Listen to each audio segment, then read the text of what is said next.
This is Duke University. Rajiv Jalota is currently Sales Tax Commissioner for the Government of Maharashtra, the most industrialized and second most populous state in India. He graduated as a Rotary Peace Fellow in 2005 from the Sanford School's Master of International Development Policy program. His daughter, Suhani, was 9 at the time. Rajiv returned to Duke this year to watch her graduate with a degree in economics and global health.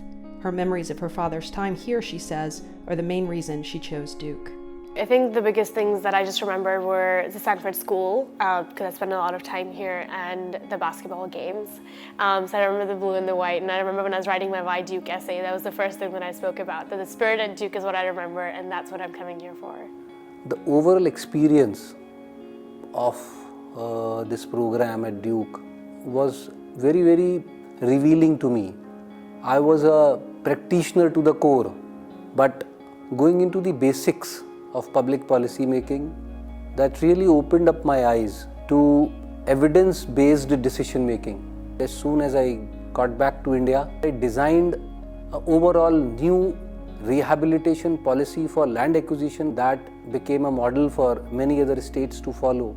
At that very point of time, a very big movement against land acquisition, the so-called Nandigram incident, had happened, where people had come on streets, there was firing, several people died, and in fact an atmosphere and environment got created all across India that land acquisition now is going to be very, very difficult.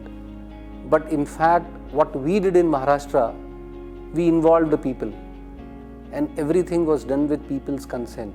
We engaged them in a big program of skill development. We also engaged them in financial literacy, and that is why we were able to succeed. Suhani is following in her father's footsteps, working to advance economic and social development in India. She has been involved in several social entrepreneurship initiatives where she has helped develop apps to connect slum residents with jobs and to give them better access to emergency transport to hospitals.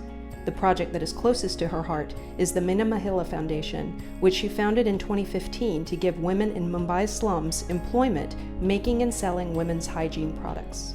Meena is the bird that talks a lot and is known for talking a lot, and Mahila means woman, and foundation. So it's Meena Mahila Foundation because we want women to talk about the issues that they're most afraid to discuss aloud. So I had 4 months to go from ideation to sales, and it seemed impossible. Every single person was laughing at me, and I think that even my parents were just like, no, this must be one of your 15 crazy ideas. We got so much support that we even got a space very quickly. So now we have a factory in one community in Mumbai. We employ 18 women. I'm the only person who's not from the slum who's involved in this thing.